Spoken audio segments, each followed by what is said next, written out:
Log on, tune in, find out. Another good idea from Cambridge.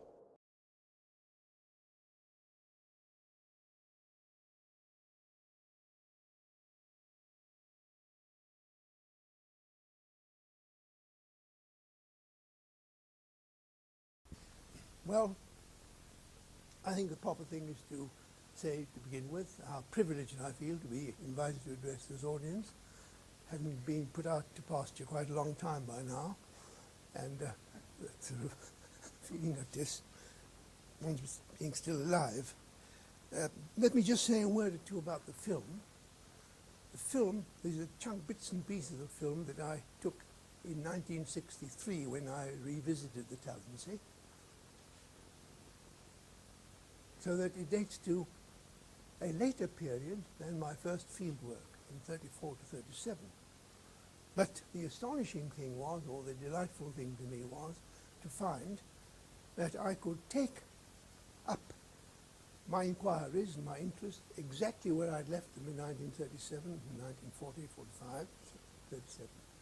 And that, owing to the advancement, the development of technology, tape recording and cinecamera work, it was possible for me to get records of these divination sessions and divining in general, which were quite out of the question in the earlier days when there were no such machinery. Of course, you took still photographs, you've seen those, and then, as I shall show you when I come to read some extracts, one had to make notes as one went along, sitting with a diviner, or perhaps try to reconstruct from memory a divination sequence. And since I'm not alone in that experience, since Professor Goody has been in exactly the same situation in a very parallel culture, I'm sure he will confirm that the tape recorder has been a great boon and also a great impediment, because with the tape recorder you say that tape's recording everything, I don't need to listen.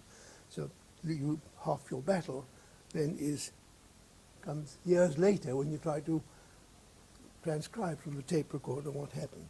So the point I'm making to begin with is that we're going to see pictures, film, taken in 1963, approximately 30 years after my first contact with the Tallahassee.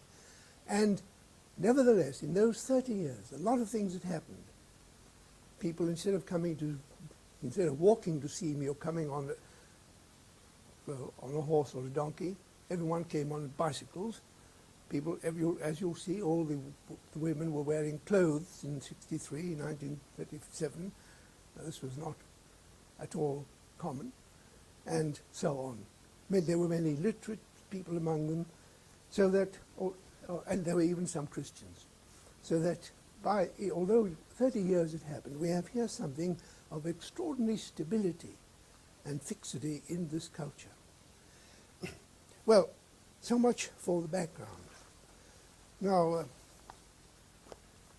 I'm going to talk about divination, and I want first of all to remind you that divination, in one form or another, is a remarkably widespread phenomenon in human societies everywhere. Making choices is very difficult to all of us. Taking responsibility for our choices is often very difficult. And in most human societies, there are forms of divination, forms of external decision-taking or external authorization of decisions, which take innumerable different forms. It's an interesting fact that the old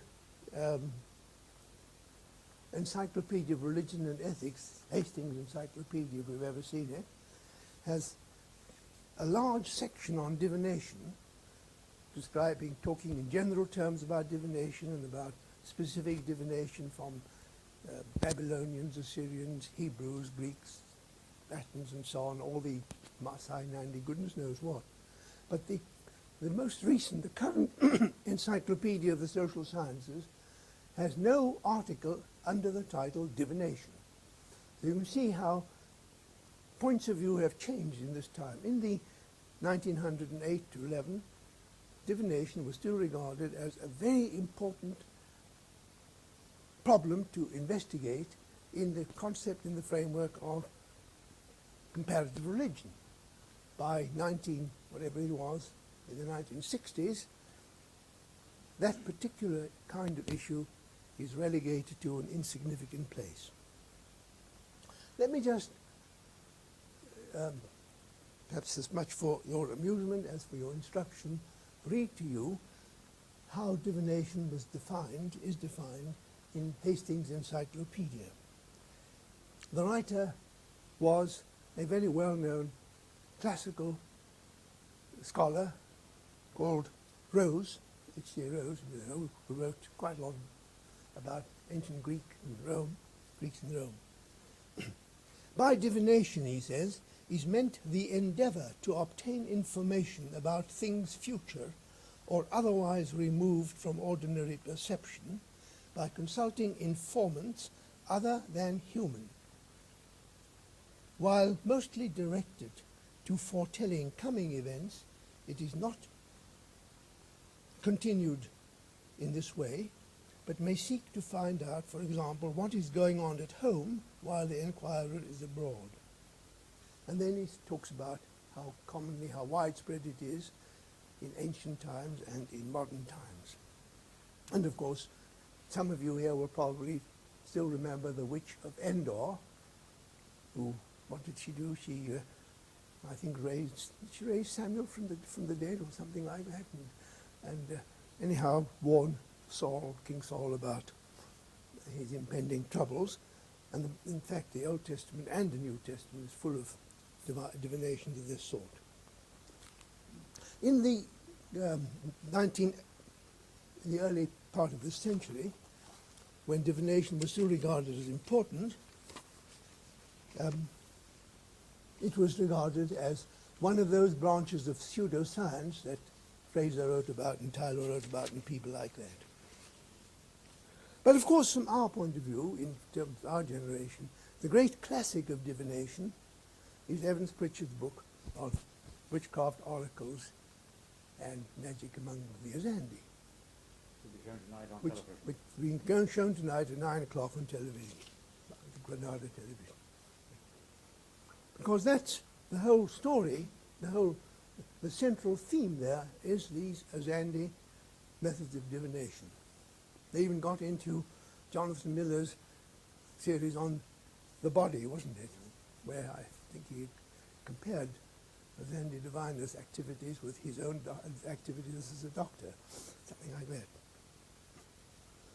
But you'll all remember the different forms of divination. By the rubbing board, by the Bengi oracle, and finally by the witch doctor. And in a way, this sums up quite a range of possibilities. But there are a great many other possibilities, and the two main possibilities that are of interest in West Africa, and I'm not going to elaborate on all the other possibilities, is this. There are forms of divination by means of what looks like a completely objective technique. Like tossing a penny, and you get an answer. Or the Bengi oracle was one. Heads, I do this, tails, I do that. That helps me make my choice. That's one aspect, one kind of divination you get in West Africa. In all various varieties of elaborations.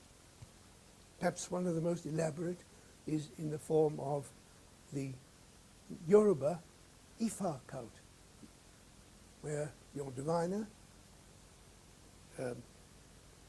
opens the divination by throwing in front of himself two sets of shells or cowries or something like that mounted on a string, and that allows for the possibility, since each one can fall concave or convex, allows for the possibility of what I think they're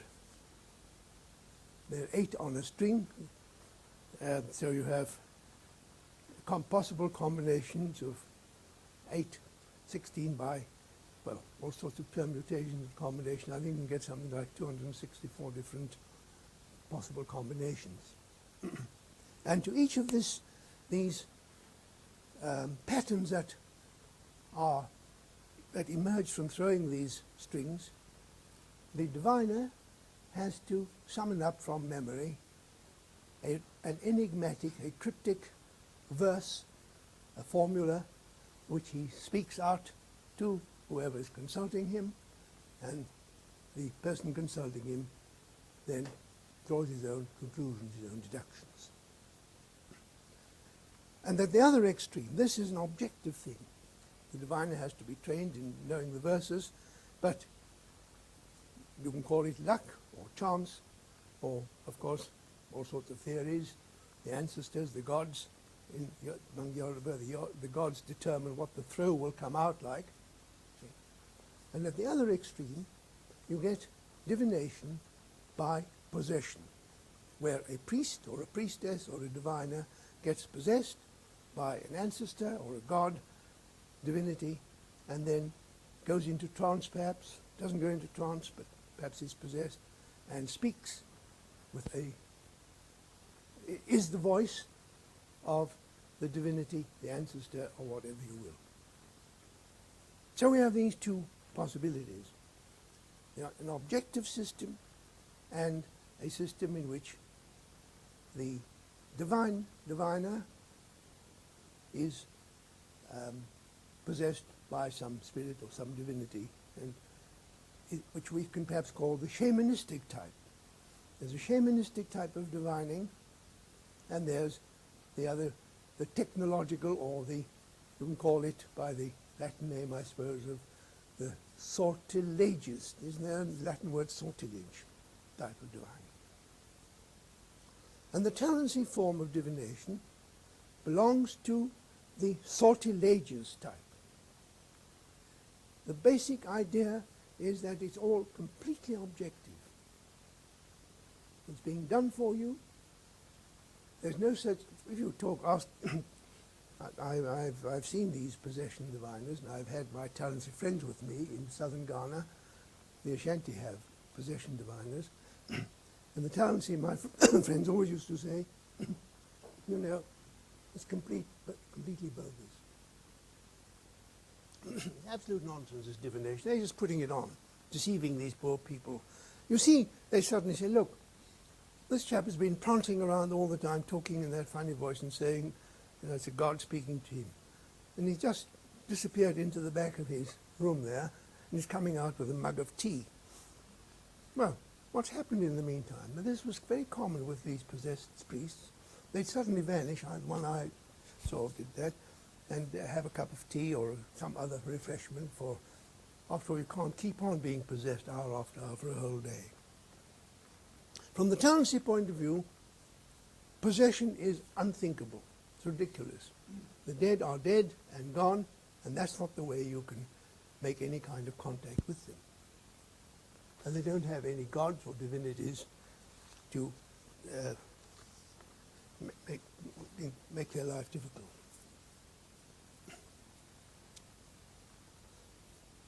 In the case of the talency, and the same is true of the Lowili, Lodegar, and all those peoples of the north there,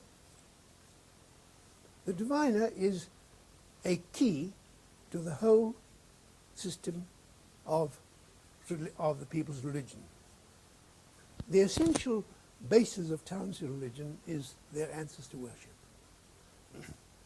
And I'm going to show you, you'll see on the film, to begin with, the graves and shrines of the ancestors. And these graves and shrines are right beside the homesteads and right inside the homesteads. And this is not adventitious. They are there because, from the talency point of view, their ancestors are there all the time around them.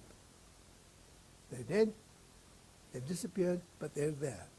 In fact, the last act in the funeral rituals, as in the funeral rituals of the Lodegar and Owili, is you've taken the dead out as a corpse, you've disposed of the dead as a corpse, you then bring the dead back into your home. This is the most important final act. Pehu Dugni. you bring the dead back into your home. And he's in your home now, enshrined in a shrine, an altar, something like that. So he's there with you.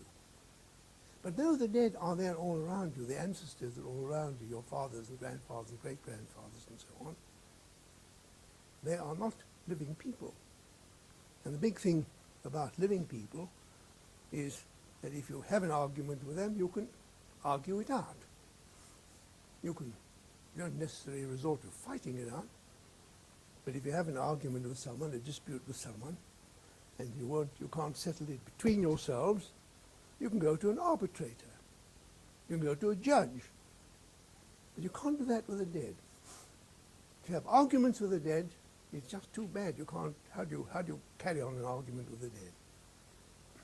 They're always there, the ancestors, but they're not immediately on tap.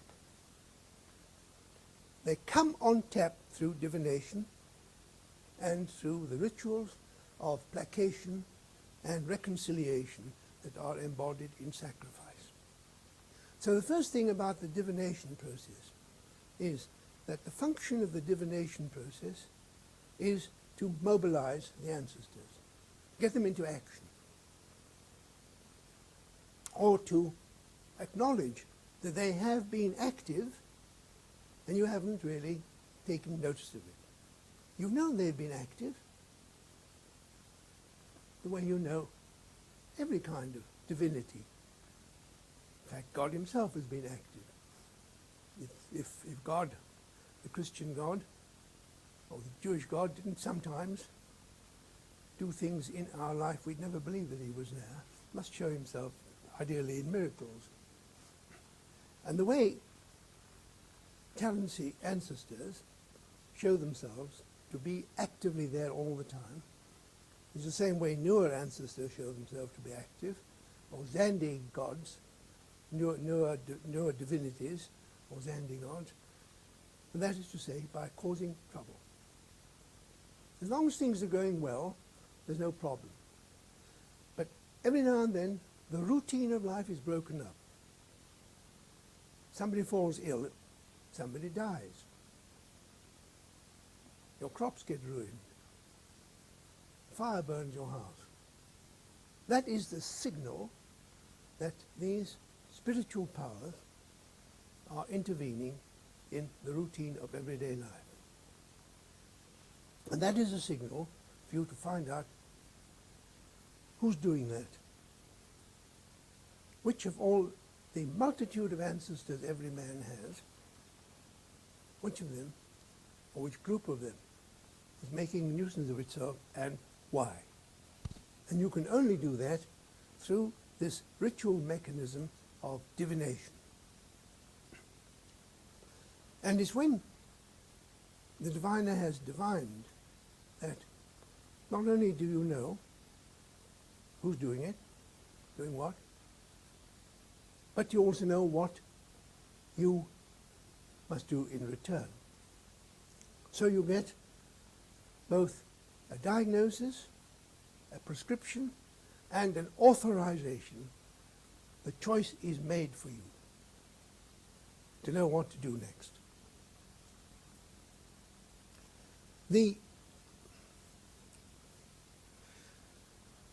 A diviner in Talency is called a ba.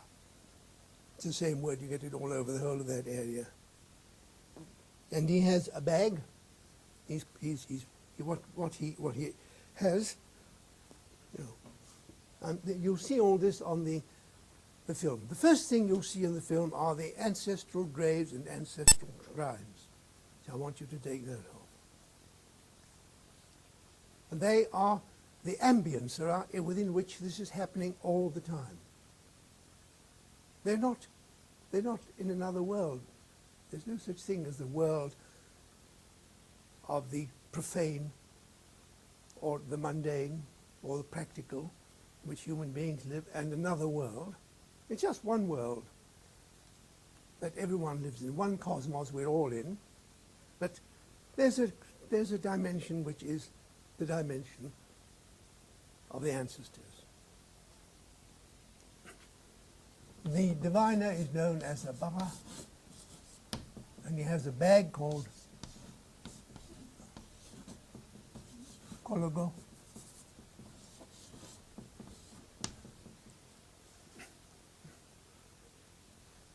This is usually a goatskin bag. Occasionally, sometimes it's a bag made of something different. And this goatskin bag is filled with his divining objects, which you see pictured here.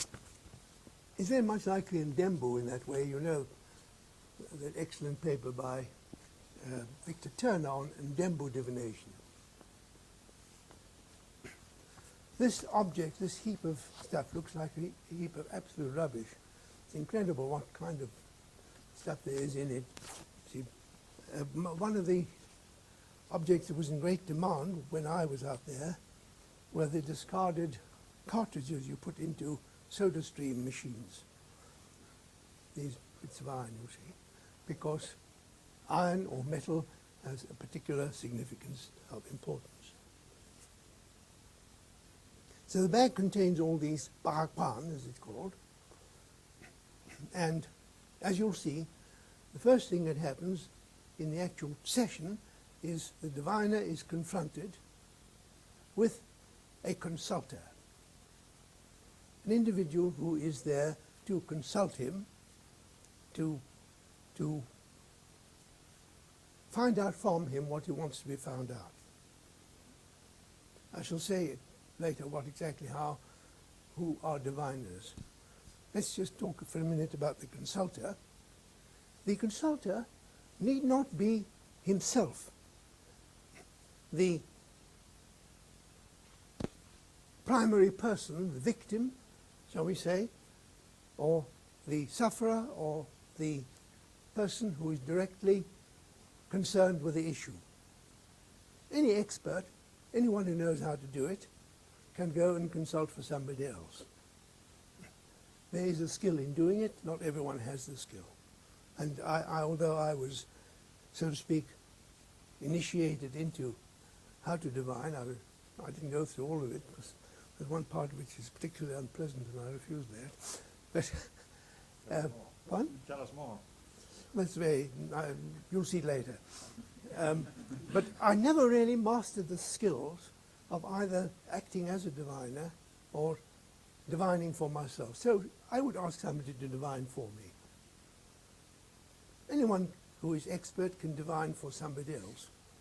And you'll see why. This is because the process of divination, the verdicts that come out, the judgments given, the opinions given, are couched in a language of abstraction and generality, which can only be given content and substance by the people who know about it. Diviner says, out of the divination session it comes, this is an affair concerning a woman. The man consulting says, what sort of a woman? Is it a mother? Is it a wife? Is it a sister? Is it a grandmother? Or what? And in the end, it works out, it's a grandmother. So this is an affair consisting of in which the party, the responsible party, is a grandmother. But the man who is doing the consulting, that's all he knows. And he turns to you and he says, look, you see what's come out of this? It's a grandmother.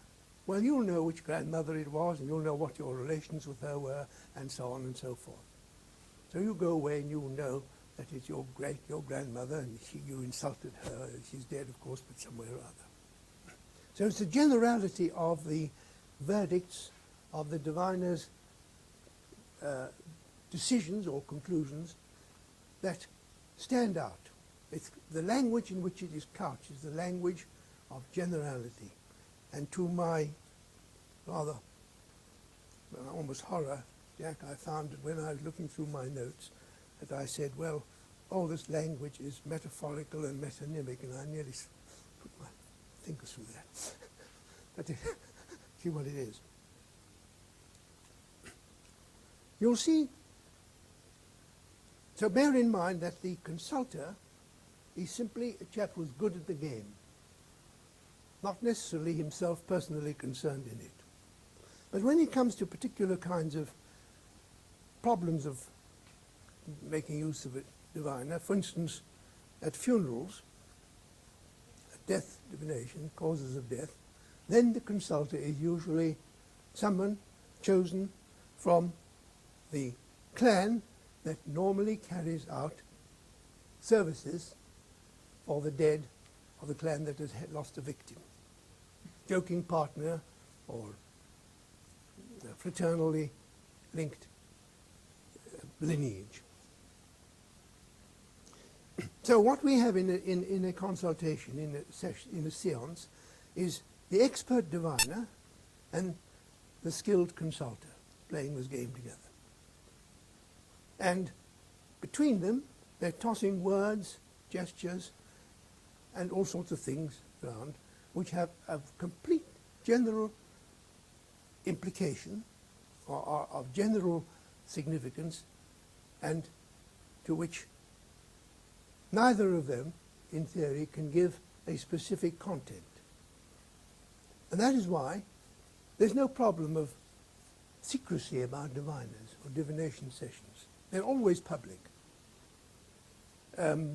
Usually, for normal purposes, a diviner divines inside his own divining room in his homestead.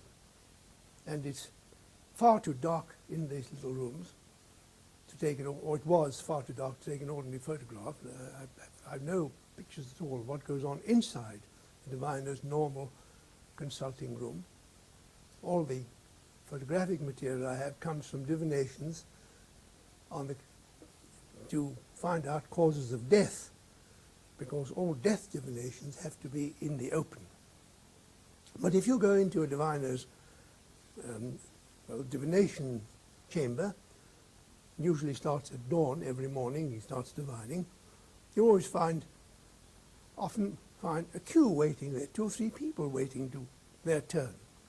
It doesn't really matter, they just sit and wait. And while he's divining away, people come in with messages, his children come in and talk to him, or his wife looks in and says, you know, I'm going to market, have you got any money?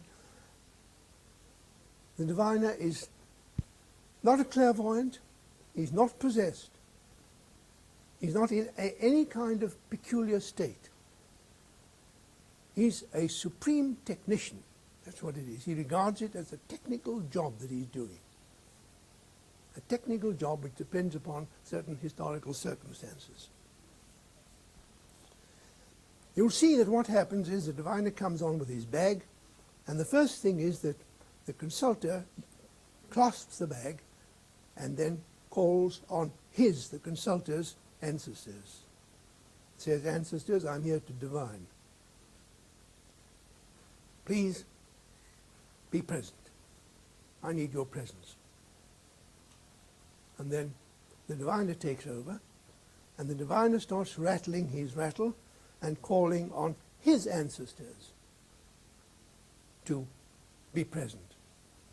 So what you've got there is you've set up a situation in which the two sets of, roughly speaking, the two sets of ancestors are talking to each other. And that's how the messages come through. There are other ways, by the way, in your part of the world, Jack, one of the commonest methods was these small wood sprites, weren't they? These outside spirits who talk through the stick. But we won't bother with that. It still remains a technical job. Then they begin divining. Diviners begin divining. So let's just see where we are. We've seen the ambience is the ancestor cult. There's no, with the Talency, it's quite unthinkable for anything to be attributed to a witch or a sorcerer. There's no such thing at all. Witchcraft, there is a belief in witchcraft, but it has a very peculiar sort of role. But the idea that something that went wrong with one, whether I stub my toe or break my neck or anything like that, could ever be due to another human being acting as a witch unconsciously, inadvertently, or as a sorcerer deliberately, such as you get with the Azande or the Ndembu or many parts of Africa, is just not possible there. Somebody falls off a tree or something like that, and you're walking along and say, oh, yes, have you heard about so-and-so? Put on so-and-so, he fell off a tree, broke his leg.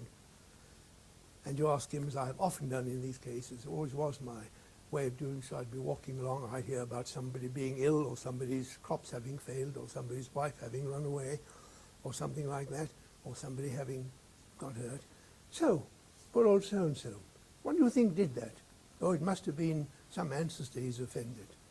And you say, but surely, don't you think it's possible that he could have been, that somebody could have been doing bad medicine to hurt him? Oh, no, no, no, it wouldn't work that way. No, no, no. And the idea of witches is quite out. So we've got the ancestors always there. The ancestors, or it may be, and there are a few other things of the same sort, the earth, or particular kinds of groupings of ancestors. And we've got the diviner, an expert in his job, and the consulter, also perhaps an expert in his job, you can think of him, you see, operating together. And between them, there is this lot of stuff that's been poured out, this collection of physical objects, each of which stands for something, either by some form of perhaps metaphorical form, or through metonymical association, and a few other things. And the process begins.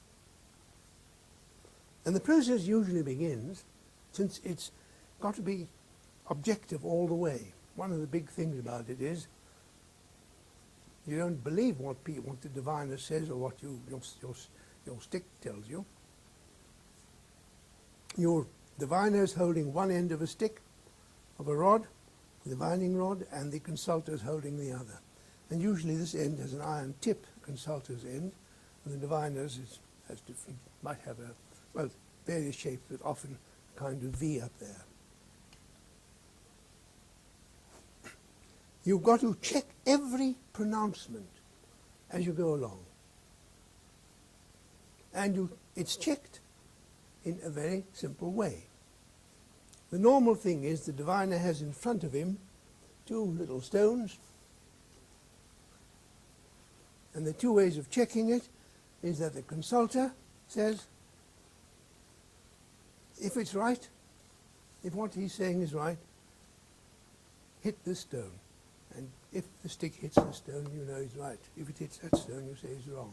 And he keeps on changing it, you say. You say it's a woman. If it really is a woman, let it hit the stone. If it's not a woman, let it hit that stone. And if it hits the other woman, you say, well, look here, you're telling me a lie. It isn't a woman, it's something else.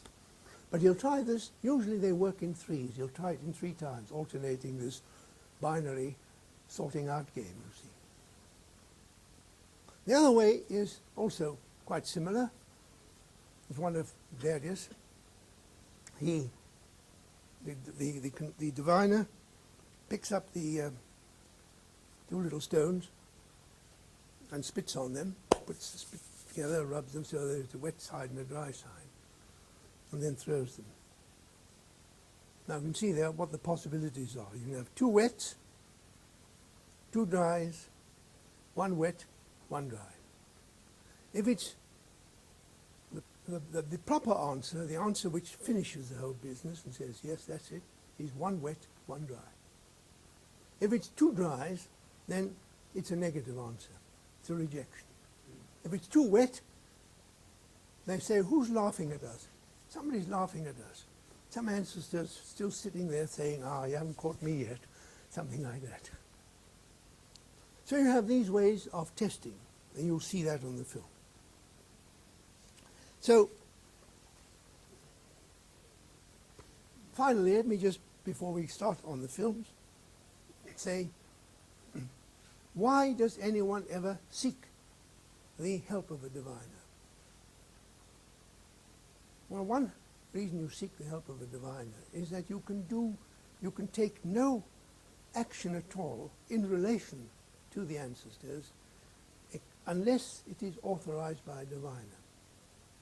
Everybody knows that on Christmas Day you've got to give presents to your folk around you. And you've probably got it all worked out whom you're going to give what to. But you can't do that until you've been to the diviner and he has okayed it. So before you sow, before you reap, before you harvest, before the sowing, before the harvesting period, before you go on the journey, and so on and so on, you know, for instance, before you go into the fields to sow the crops, you know, everyone knows, every head of a house knows that he's got to go around to every single ancestral shrine in his house, which may be 20, 30, all kinds of things like that. And he's got to pour a libation of water, small pour onto each shrine and say, Father so-and-so, grandfather so-and-so, we're going to plant or sow today. He knows it. He's going to do that. But before he does that, he goes to a diviner, just quickly to check up, in case one or other of them wants something special. So it's a routine thing on one side. On the other side, you go to a diviner when there's trouble. Somebody's ill, or some loss has occurred. You must divine for a death, because no death is uncaused. No human death can be uncaused. People don't just die naturally. You'll see in this divination it was actually the occasion of the funeral, the divination for the funeral of a man who died rich in years, rich in possessions, rich in children and grandchildren, and so on. And you'll see one of the things shown will be his son making a speech, sort of a valedictory speech about it all. He was, I should say, he was about 80 when he died. I knew him when he was a young man and then later on. But they had to go through this divination. The film shows only a small bit of the divination that took place that day. And it turned out, at the end, that he had died because of some complicated story, the upshot of which was that many, many years before, he had promised a particular sacrifice to his destiny shrine if things went well with him. And he had either forgotten or deliberately omitted to present this cow to his destiny shrine. Hence, at last, the destiny ancestors got annoyed and impatient and said, we'll have him up before us and let him tell us why this happened. And the interesting thing about all of that is, of course, the man is dead, so it's difficult to check whether he really did make this promise.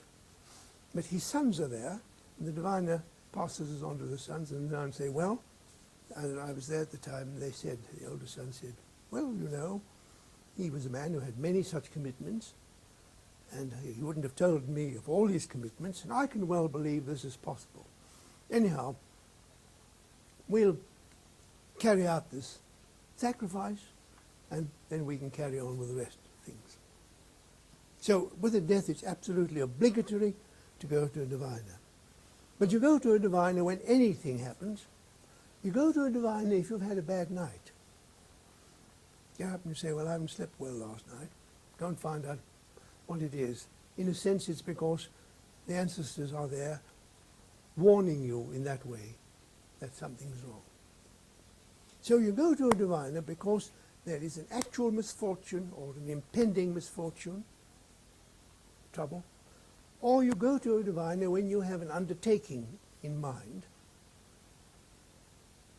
whether it be to travel, whether it be to farm, whether it be to marry, to find out, in general, whether it's a propitious undertaking, and mostly whether there's any kind of precautionary sacrifices or precautionary offerings you can make to help you on with this game.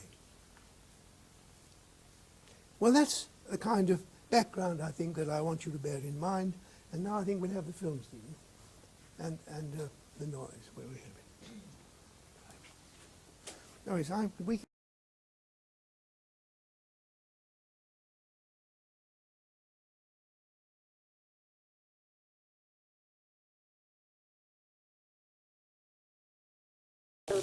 now here is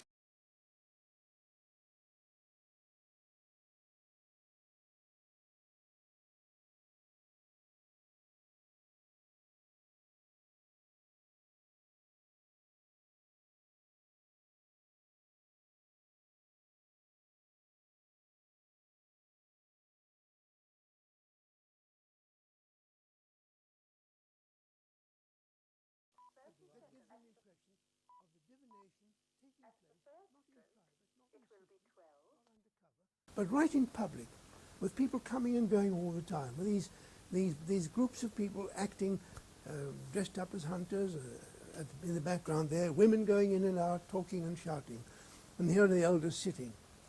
And this is because they make such an enormous fuss of things being done in public. With the Talensee, I've been at the court case where a man has accused another of wanting to run away with his wife. It's quite common, used to be, and even nowadays they run away with other people's wives. It's quite a meritorious thing to do. And the chief has said, asked questions, and said, how do you know that he wants to run away with your wife? And he said, well, I was in the market the other day and I saw him talking to my wife and greeting her and giving her things. The chief said, come, you'll come off that. What man would be such an absolute idiot as to go and be courting another man's wife in public?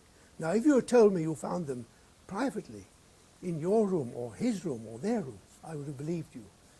But a thing like that done in public, no, can't be wrong. So they have this term, parlugni. Do you know it, Jack? Anything which is done, parlugni is open and above board. And you can talk about your enemy parlugni openly and say anything you like about him, provided it's in the open. Oh, you want to play again? Good, yes, all right. But there's nothing about the divination, in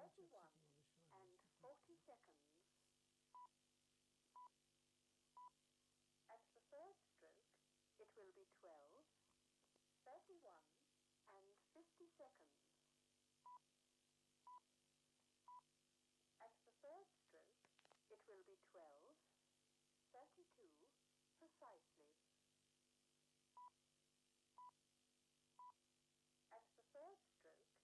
on the shrine. And the panegyric on the father being pronounced.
in a queer way, rushes to bush, or begins to behave in ways that suggest an attack of extreme hysteria, even behaves in ways that suggest that it might be a psychotic attack. And this is taken as an indication that some divinity in Ashanti, some god,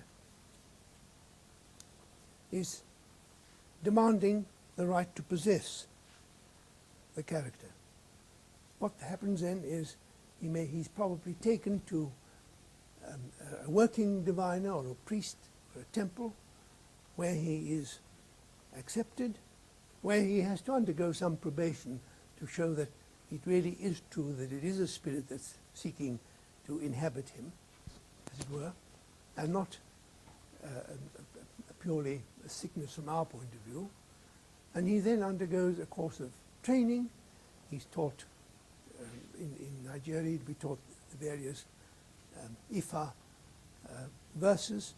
Elsewhere, he might be taught roots and herbs and the whole, and gradually introduced into the whole priestly activities. And this may take 2 or 3 or 4 years.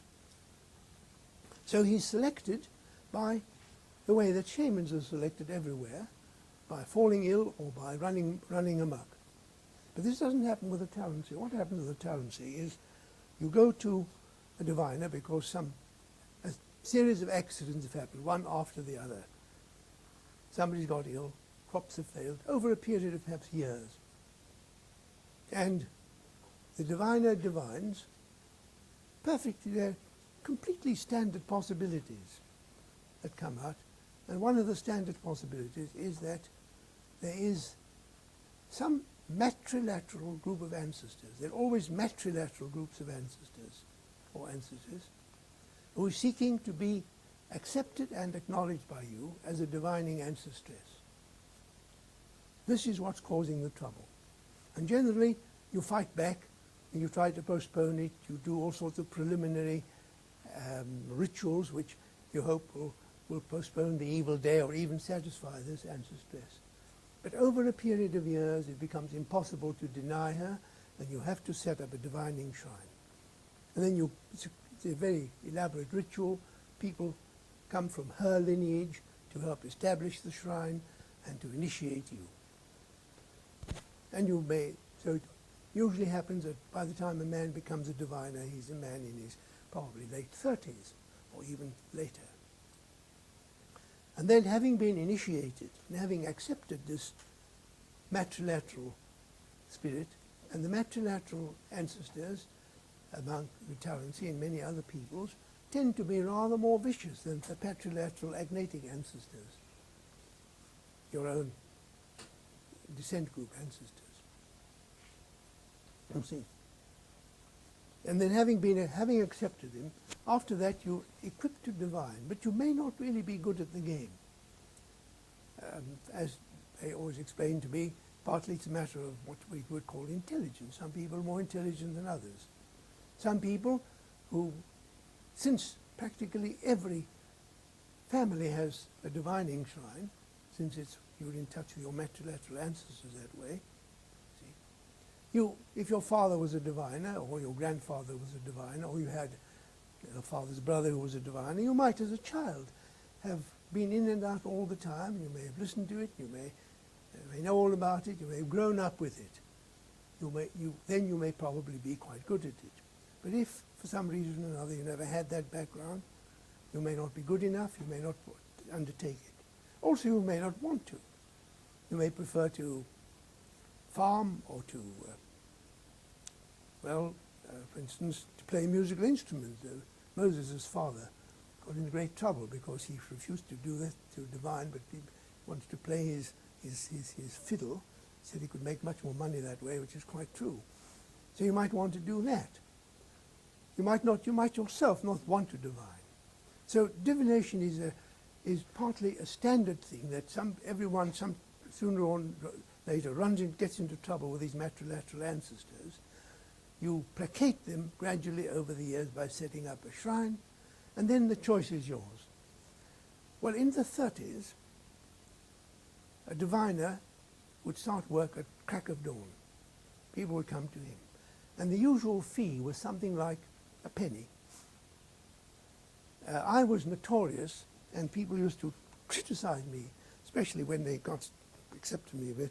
They say, you go to these diviners and you give them a sixpence. Now you know you're ruining the market. Very angry with that. Or you give them a handful of groundnuts, or something like that.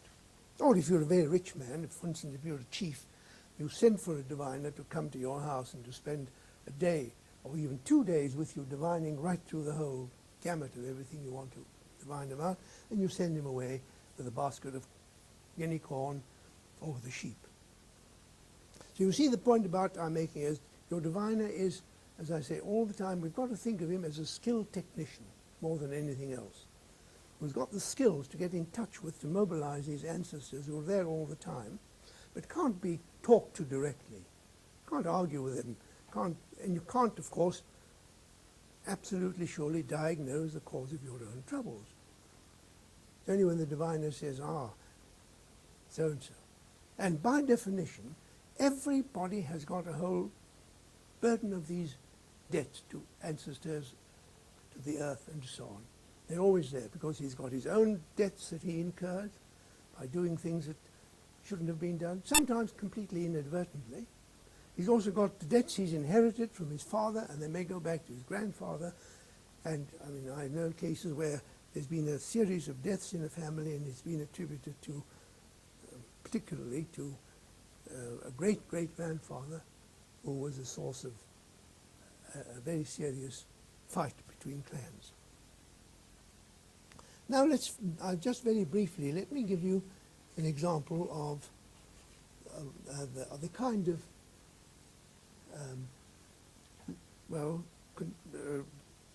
transactions that take place between diviner that you saw, man with a rod, with a stick, going.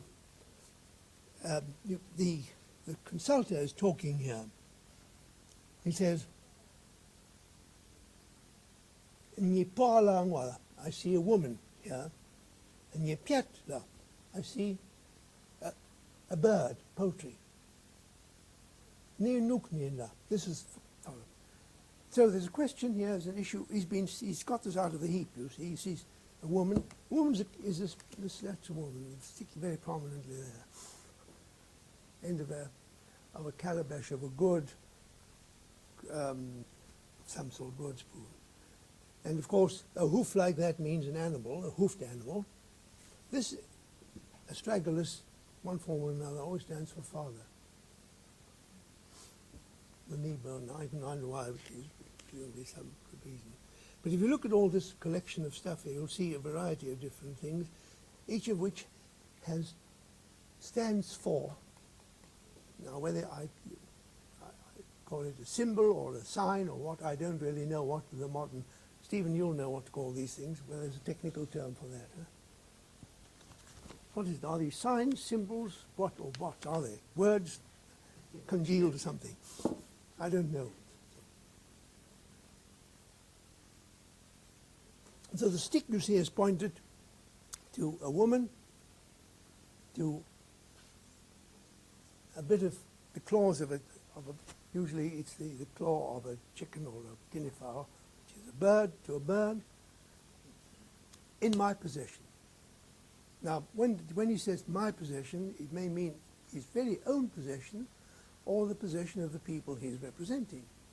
And I have cases, one case here, beautiful case, where a man was divining for his son's mother-in-law from a different clan, because she was unable to do it herself and she was in trouble. The son-in-law couldn't do it, so he came to his father and said, will you divine for her? And he took the messages back. And then he went on from there, Nye Balamla. And Balam is the word, is the diviner's word for pregnancy or children, a child. And Yekpala, when he points a stick. Near Nukni. And that cryptic combination means to everyone here, here's a man the question at issue, this disaster, this misfortune, has something to do, is caused by a woman. And this is connected with a bird. And it's a woman who is in my possession, and the problem is, the difficulty arose over a bird. Not only that, but it has to do with children, and the woman is a woman who comes from over there somewhere. Now we've got the picture complete. This is an ancestress of some sort who comes from over there, not from over there, she might have come from over there. The fact that she comes from over there, I know particularly, or the people concerned will know, which clan she comes from. So they'll identify her straight away, which of these ancestresses. It has to do with something where a child was concerned, or children were concerned, and it has to do with an omission to make a sacrifice of a bird, either a chicken or a guinea fowl. We've got that particular cryptic exchange contains all of that to those who know, you see. And then he goes on about the child, or the children, the woman, the chicken. How did it happen? He goes into some of the history of it, you see. And then you see him suddenly saying, "Diviner, what's the matter? You're holding things up," because the diviner suddenly stopped and his stick was in the air. "Come on, get on with the job."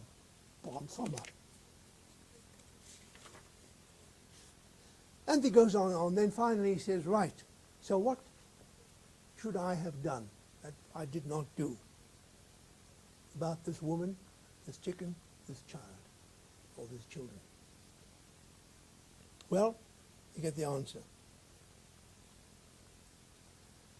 In terms of, it's all in my possession. Me sitting here, what shall I do? And then the divining stick shows the usual way of indicating sacrifice is the stick makes a circle like that. So, what I've got to do is I've got to make some sort of encirclement which will include the chicken, and will include the woman, and include the child. And of course everyone knows what it means. It means that for some reason or other I omitted to make this sacrifice, and now I'm better make this sacrifice, offer it to this ancestress who will be known to people concerned, and because the ancestress caused the child to be ill or something like that, and this will make things good. That's the kind of thing that happens. And among the signs, although many of the signs are there, you point to the woman, you point to the man, you point to the man, for instance, that way. There are also a number of signs which come from the human body. For instance, one of the most common things is pointing to the belly. Now, if I were to ask you, pointing to like this to the belly, what would you guess that to mean?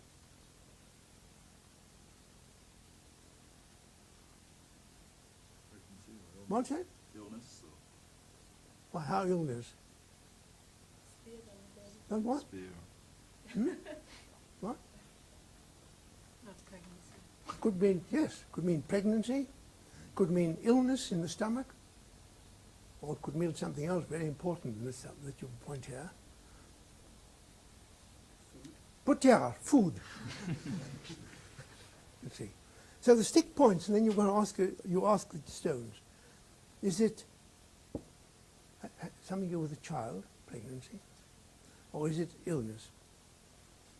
And you'll ask this question the usual way 3 times. Or you might even check the diviner and say, "Look here, I don't believe you. Throw the stones." The diviner has to throw the stones the way I told you, see. So, and then there's another sign of the same kind. For instance, when it points here. What would you guess that to be? It's a bit more recondite than that. Weapon bearing? Weapons? No. It says it means collateral, on the side. A kinsman on the side. And then you work it out. You see, is it a brother or a sister or a distant kinsman? So you have signs like that. And then there are various things. The stick might point there. A mouth. Well, Jack, you know what a mouth is. It's a promise that you made which you should have kept. But so it's a combination of the objects there, the diviner pointing to himself, the consulter pointing to himself, indicating where things come from. God is up there, you see no one, you point him down, he's very far away, you don't really have much to do with him. He's a very, God is being far away.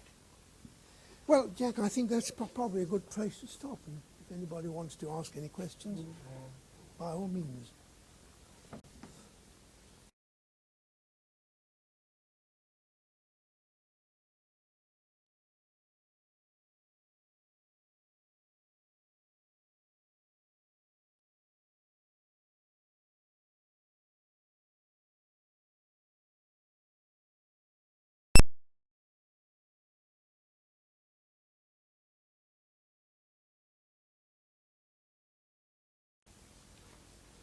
Or make any comments.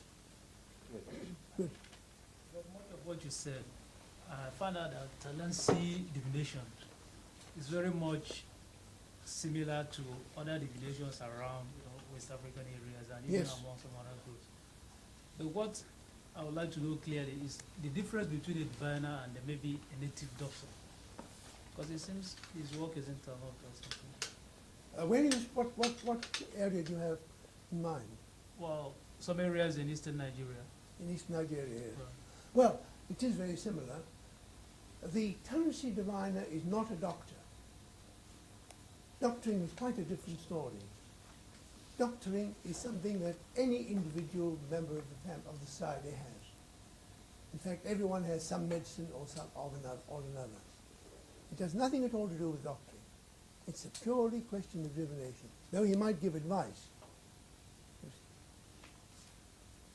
But it's quite different from, say, the southern Bantu, where the diviner is a doctor also, those roots and herbs, or some of your Southeast Nigerian diviners, yes. Or priests. Are the divine. Yes. It was a good question. Yes. I'd like to know a bit more about the criteria for success in divination, which would be tied in with the question of what makes a skilled or a talented diviner or consulter. If the divination is given in very general terms, as it Yes. seems, how is that, in a sense, in terms where the divination can't be wrong, or at least can't ultimately come out wrong. Can never be wrong, Yes. ultimately, yes. How then is a good diviner and a good consulter distinguished from anyone else? Well, in a way, it's a purely empirical question. For instance, I've got a lot of material on this from my earlier work, and it still applies. Now, let me just see if I can find. There's a case where a friend of mine was a diviner, and I came to him one morning. Yes, I've got it here. I went round to Paozong one morning. He lived only about 15 yards away from me, and if on a morning and there was nothing special, I'd go there. And when I arrived there, there was a young man who came to divine and produced a small cup full of groundnuts and put it down there. And my friend, the diviner, said to me, don't take him seriously, he's only just learning to divine. He was a young man in his 20s, wasn't married yet, you see. And partly the diviner was helping him to find the answers. This man was a reasonably close kinsman of the diviner, and he was learning the job by coming in to divine every now and then. And as a matter of fact, the diviner would get very annoyed and impatient and say, "You're wasting my time." But as he was a kinsman, he couldn't very well chase him out. So they went through the motions of divining, and he was too young to have any real ritual responsibility. But he was learning. So you learn the job, you learn how to do it on the job, as it were. Make a point of it. Now, what are the criteria for being a good diviner? Well, it's a matter of practice. Some people get known as good diviners, and some get known as clumsy diviners. And it's a skill which you cultivate with time, you just go on. And the people themselves say, well, it's as I told you earlier. Some people are intelligent, learn the game, others are not. There's no training process. It's a matter of picking it up as you go along.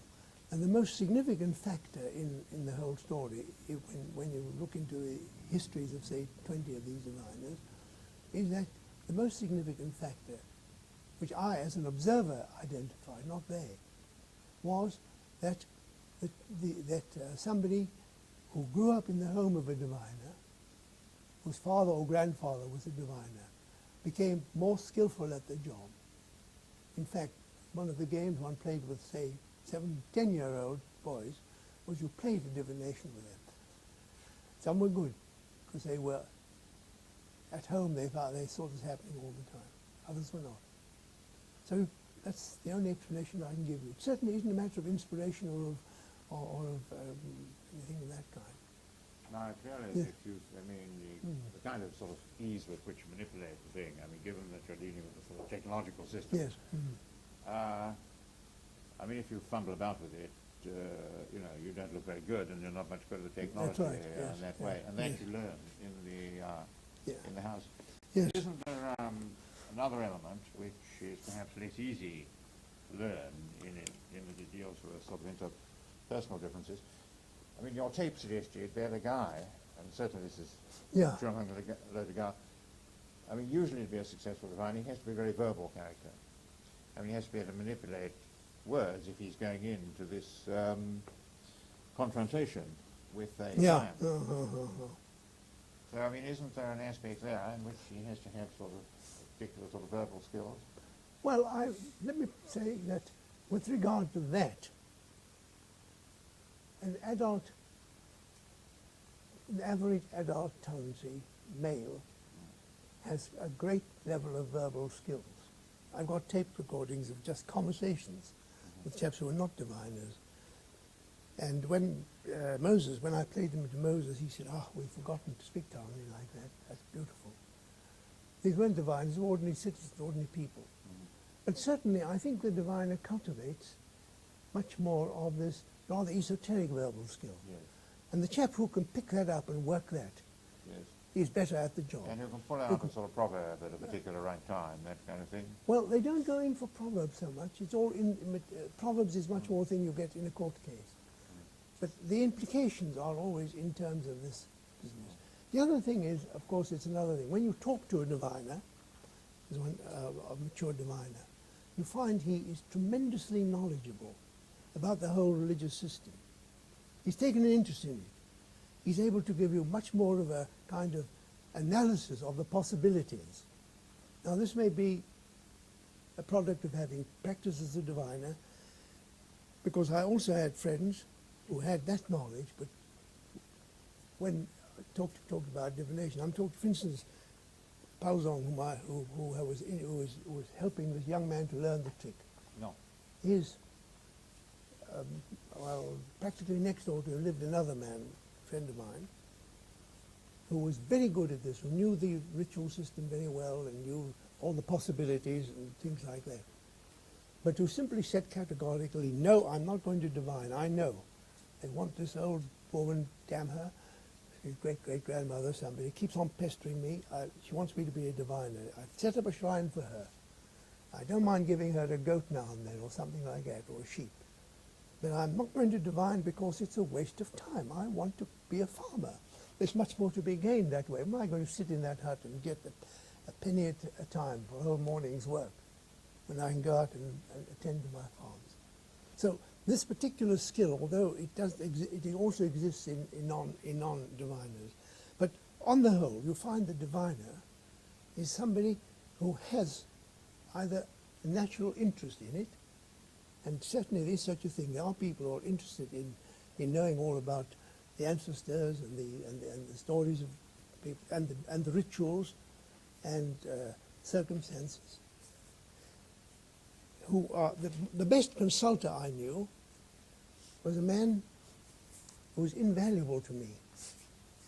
He was notorious as the laziest man in the place, because he would never farm. And they used to say, well, oh, you want so-and-so? Well, you'll find him. He's sitting listening to a court case or attending some ceremony or ritual somewhere. And he was an absolutely marvelous consulter. You prefer the work of the Because gods he to the work of men. That's right, he preferred the work of the yes, yes. Go on, sorry. I had a very general question Yes. based on the paper that you circulated beforehand. Yes, yes. But if you define ritual as being a way of settling uncertainty, of apprehending the occult, Yes, then it seems it's that... not quite the same thing. You can settle uncertainty by throwing a penny, you see. Okay, well, in some ways of settling sort of unconscious conflict or whatever, it seems that you might have a problem first in differentiating ritual from mythology. From And mythology, That's right. yes. Mhm. And second, from explaining some of the specifically non-instrumental ritual, that a great deal of the ritual that people just seem to engage in for arbitrary reasons, going to church on Sunday and things like that. Well, I think this opens a very, very big subject, and I'm not sure that I'm competent to deal with it. But the way I saw ritual in both the towns and elsewhere where I've been and experienced it in my own life is this, that ritual is whatever form of action it takes, it always assumes that it's addressed to powers, authorities, persons, what you want to call them, that are not accessible in an ordinary face-to-face communication. Putting it crudely like that. This is the big difference. And that, therefore, as I see it, to give any sense to the word ritual, instead of using it for cricket or for a banquet, as is sometimes done, the ritual of cricket, the ritual of a banquet, the ritual of Parliament is talked about, instead of using it for any kind of organized ceremonial activity, you must either use it in a very specific, rigorous sense to say that it concerns, that ritual refers to action. I'm talking about action, not thought, and words are action too. Action which is directed towards making contact with, or transacting with, or mobilizing something that you might call supernatural powers. It's the other side of a curtain of some sort, which cannot be made contact with or mobilized or got into touch with except by ritual, because ordinary things don't do. Now, of course, there are a great many variations, I suppose, or there's that latitude. And why I chose for this particular paper to talk about divining was because it's very obviously a technique of getting in touch or making some sort of contact with what you might call the supernatural, or as I called it, the occult. And that's a word I simply took from the current. You'll find that word used by Malinowski, find it used by Evans Pritchard if you read Oracle, Witchcraft, Magic, and so on. So I can't, I'm not sure that I can help very much in elucidating what you're after, except to, in a way, reaffirm my own stance. People going to church, you see, you don't know where they're going until they tell you they're going to church. They're not going to shop. If you're simply concerned with the going, the business of walking, well, you'll have to look for all sorts of signs. They wear Sunday clothes. You must know you'll have to know the dress idiom to know that they're dressed in their Sunday best and not in their working clothes. It certainly is quite a distinctive pattern of action when people go to church. And it's a pattern of action which you can regard as being, in a way, I suppose, preliminary to what's going to happen in church, and therefore already has a ritual implication of being an action directed towards the recognition of God or of what you will. But from my point of view, or for my purpose, I think we need a strict term which recognizes this business of wanting to have transactions with, or relations with, or recognition of, or submission to, whatever you want to call them, powers and principalities, all these strange words exist, that are not accessible by the ordinary human means of directly arguing with them, talking with them, and so on. And it's perhaps I may just say that perhaps it's a personal kind of predilection for my own convenience.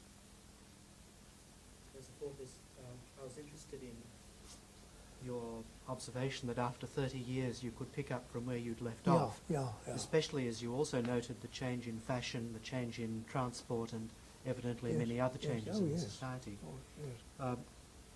But if we consider the technique generalizable as it was, Mhm. is there any evidence from your revisit that the technique was not succeeding as well as it used to? Succeeding in that what way? People were It was not just as accepting. patronized. It was just as much, the diviners were just as patronized as they were before. Were there individual instances where people who were consulting or people who were implicated in consultations would reject? You mean the results? non-believers? We're on the belief business, is it? Mm. Now, I'm rather inclined to tell you a story about Evans Pritchard there, which perhaps would be the answer to it. Do you know the story, Jack? I don't know it yet, No, I mean, it's- I don't know what story you're going to tell. It's a very true story because I'm sorry all the parties concerned are dead, but this happened in Oxford when he was a fellow of All Souls, when the freedman was sitting down to lunch with a man called Gertner, who was used to come up twice a week to teach rabbinics, the Oxford rabbinic student, and he was a very extremely learned man, and also, presumably an Orthodox Jew teaching rabbinics. Anyhow, Evans Pritchard came in and walked in and sat down with him, and after they'd been going a little while, Gertner said to Evans Pritchard, did he mind being asked a very personal question? And Evans Pritchard said in his usual way, no, I don't, ask me anything you like. Gertner then said, tell me, Professor Evans Pritchard, do you really believe everything your church teaches you? And Evans Pritchard thought for a minute and then said, well, this business of believing is a 19th century invention, you know. Now, my church doesn't ask you any questions about believing. All it wants from me is evidence of assenting. If you assent, that's good enough. And this is the model that I must present to you. Man consulting a diviner doesn't ask himself, nor is he ever asked, do you believe? He's asked, all he's expected to do is to show evidence of assenting to the system. And when I've talked to Christian tenants, and I have many Christian friends and so on,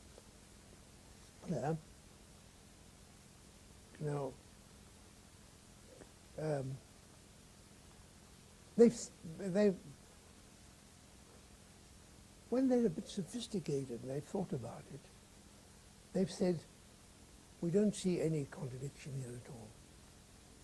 As far as we're concerned, the ancestors are still significant, and we have no better explanation of things that go wrong.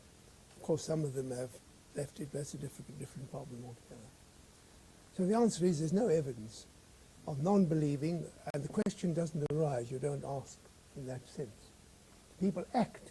The actions they perform, the decisions they make, the choices they make, show that they take it for granted that in their world of thinking, ancestors are there and are playing an active part. Yes, there was a lovely illustration of this last Saturday. I'm sorry you couldn't be there at the 26th anniversary celebrations of Ghanaian independence, which took place in an I remember that, appropriate yes. priestly building of We had a Edmund's visitor. house. Yeah. And Yes. consisted, of course, of prayers to God Yes. by various priestly figures, Yes. and pourings of libation to the earth, Yeah. and innumerable reference to the ancestors who Yes. had made Ghana what it is today, Yes. and will Yes. continue Yes. to make it. Yes. Consultants actually subsequently use the authority of divinations. in sort of in justifying the decisions they made afterwards.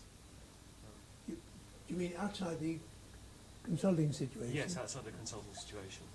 Consultants are simply regarded as vehicles. The consultant is consulting for himself, of course. He doesn't get authority that way, he gets authorization that way. That consultant was consulted for himself. Or, for instance, the man who was consulting for his son's mother-in-law. What he did was he went home and then, in fact, he didn't even go himself to tell the mother-in-law. He sent a young man, go and tell her the following. I don't know what it all means, but she'll know. You see. It was a very peculiar case. Usually it's men who are the transactors in all of these things, but she had been left a widow and had all sorts of troubles that come upon her. So the consulter is merely a vehicle, either for himself or for others. Doesn't give him any power, authority, or status outside what he normally has. And the same is true of the diviner. The diviner has been divining at great length for somebody who, on the occasion of a death or something of that sort. But he doesn't in any way equip him to exercise any power. It may acquaint him with things that he wouldn't otherwise know. But even that, it's very much, I always feel that the pattern is very exactly the same as in the case of a psychiatrist who learns an awful lot about individuals and forgets their names, doesn't even recognize them in the street. It's a tremendously, what shall I call it, honor-proof and foolproof system altogether. And of course you can never be wrong, because you can come to you consult over and over again, and you come to the same diviner. For instance, this young man whom I'm telling about, when in the course of the divination, some things came up, and the diviner said to him, look here, last time you came to see me, only a few days ago, I told you about this. Why don't you take any action on it? He said, well, I just wanted to confirm, to make sure that it was so. I wanted to ask you, if there was no change in the divination process itself, was there any change in the type or the number of actual objects in the magic bag from the earlier divination? There were, yes. There were all sorts of, for instance, as I said, one of the objects was the discarded cartridges for my machine. But for instance, I'll tell you one object which has come in. There have been objects have been added which reflect the kind of world of today. Now, one of the changes in the world of today is that literacy has entered. So things get written now. There is more, well, children go to school, they have books to read, letters get sent backwards and forwards to brothers or to offspring who are way down south. So literacy had entered in a certain way in 1963. And most diviner's bag will now contain something like some piece of paper, which can be pointed to as referring to bone. It's called bone, the skin, but bone. It means there's some matter here concerning a paper. And it might be something like a distant relative who has been written to about problems going wrong at home and who's taken no action, or who should be written to. So you have things like that have happened. But that's a very logical extra. And then again, you see, you might, for instance, when in the 30s, when the divining stick picked out a piece of iron, it could mean something like, it could mean a hoe or a spear or a knife. When you pick out a piece of iron now, it could easily be interpreted as a bicycle. The system lends itself to that kind of improvement and addition. So there is some change, obviously, in the content Exactly, oh yes. of the system of Yeah. signs and Yes, so on. yes. And you were really talking about the actual process, the technical process That's of right. selecting amongst Yes, these. yes. But could I ask, I mean, I found that although there was a great, I mean, considerable stability in the actual Yes. techniques of that kind, that nevertheless people people accepted other forms of divination. I mean, while I was there, someone came in with something very popular, it became, Yeah. who was actually using school books. And he was using his child's school book, and he was divining not with a stick, but with a pencil. Yes, And instead of objects, he had a series of marks on a piece of paper. yes. And this was an astounding. This is an invention of his own, was it? As far as I know, I mean, Yes. I don't know that he learned it from anywhere. Yes, yes, I mean, yes. it had a whole series of things which were like, you know, The original. but Yes. he became extremely popular Yes. as a diviner Yes, in the yes, yes. area, sort of supplementing the other Yeah. techniques that were around. Yes. I wondered, I mean, Well, I can give an were there any example. supplements? Was there any sort Yes. of sand divination or anything like that? Oh, going no, on as no, well? nothing of that No. kind was happening. But what was happening, for instance, is that not on the living in the small town near where the Talency lived, was a Talency who'd become a Muslim and who divined by the Quran. He'd opened the Quran and he divined that way. He read, as a matter of fact, I still haven't been able to check his, I've got a tape recording of his purported Arabic that he's reading, and I must check and see whether he really was Arabic. It could have been something he memorized. But he'd open the Quran at random and read a bit of a surah, and then that would be, and he would divine from that. He would interpret it. But the most interesting thing was that his interpretations were always couched in the traditional idioms. That is to say, he would say, there are some good things coming to you. You're going to get very rich. You're going to get a new wife. When he divined for me, he promised me all these things, you see, and things like that. He also told me you'll live to be a very old man, but you must be very careful of Monday because you'll die on a Monday, so try to avoid Mondays. Now, It's like he got the right there. I don't know how you did that, but there he was. That kind of divination was coming in, and he was doing quite well. But the interesting thing was that he couldn't set up business right in the Talency country. He was on the fringe, and various people came to him there and took him seriously. When they had divined with him, the people with any real sense would go and consult one of their own diviners. Yes, but of course people consult several diviners They do, anyhow, don't they? exactly, yes, In yes, that way. yes. Thomas?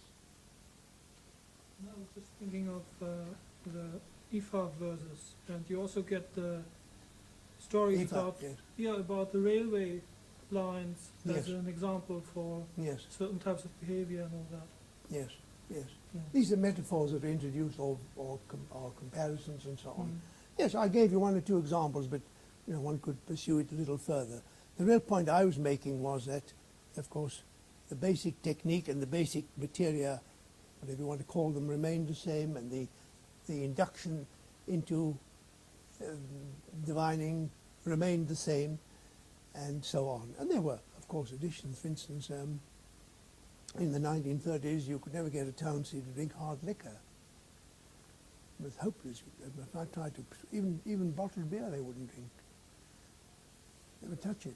But now, one of the things that in 1963, one of the first things that Nkrumah did was to legalize illicit gin distillation. Anyone could. I couldn't do it before because Oh, it was what? illegal. I looked for the British government made it illegal to brew gin, didn't it? No, well, it wasn't done in the town among the Talency. No. Illegal gin was being brewed south. I mean, one of the most tremendous gestures of confidence given to me in Agogo was when I was allowed to see a still in the bush. Yes. But it's reached the north now, and no ceremony was complete. You still had beer as an important thing, but you couldn't complete any ceremony without some bottles of locally distilled illegal gin. And incidentally, the chief distillers of the illegal gin was the family of the senior Tendana. And when it happened by one of those strange freaks, I was in 63 and I visited them again in 70. When I was in 70, they told me that the still had caught fire and burnt out, the thing had burnt out. They said, you see, they were asking for it.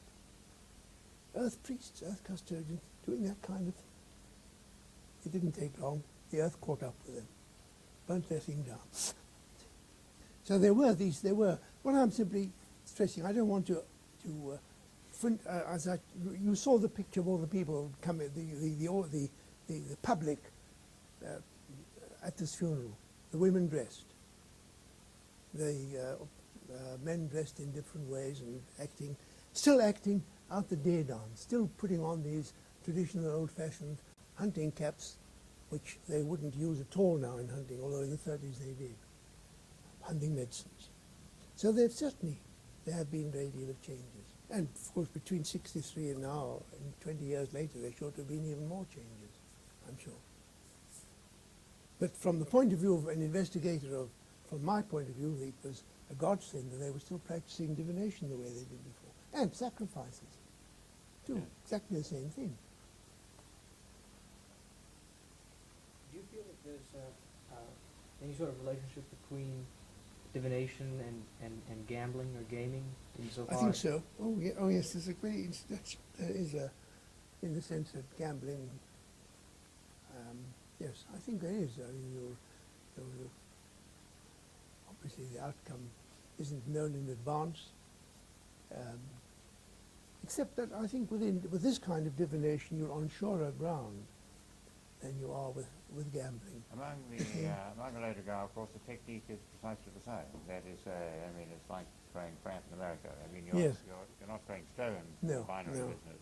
But Yes. You're throwing cowries, throwing cowries, yes. which are up or down. Yes. And that's precisely the same with gambling. I mean, you Yes. use the same. You can't tell. I mean, you could walk through at a funeral. You couldn't tell whether people were doing a certain phase in a divination Yes. or whether they were gambling. Yes. Well, yes. I mean, because both are randomizing processes. That's which, right. Yes. It's in the universe, but yes. You're randomizing within the universe. But you see, yes, but in a way, yes, it's, as you call well, I mean, it. you're randomizing, it's of course. there are things which you haven't got control over. That's I mean, right, as yes. distinct from your southern Yes. businesses of inspirational stuff in which That's you're right. speaking. I mean, Yeah. it is a demonstration That's right, that truth is there, yes. or that Yes.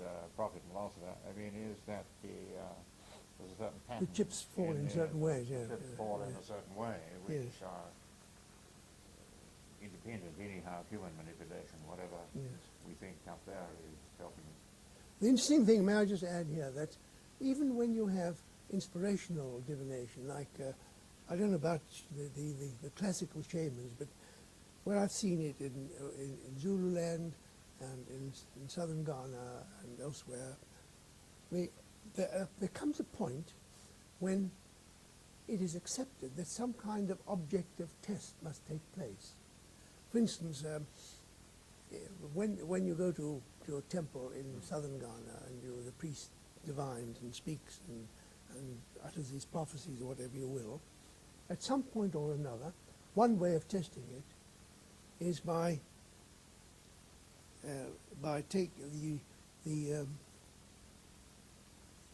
priest or so long since I've seen it I can't remember, but one of the parties anyhow takes an egg and throws it with a crack onto a great block of wood which is part of the paraphernalia. The egg breaks.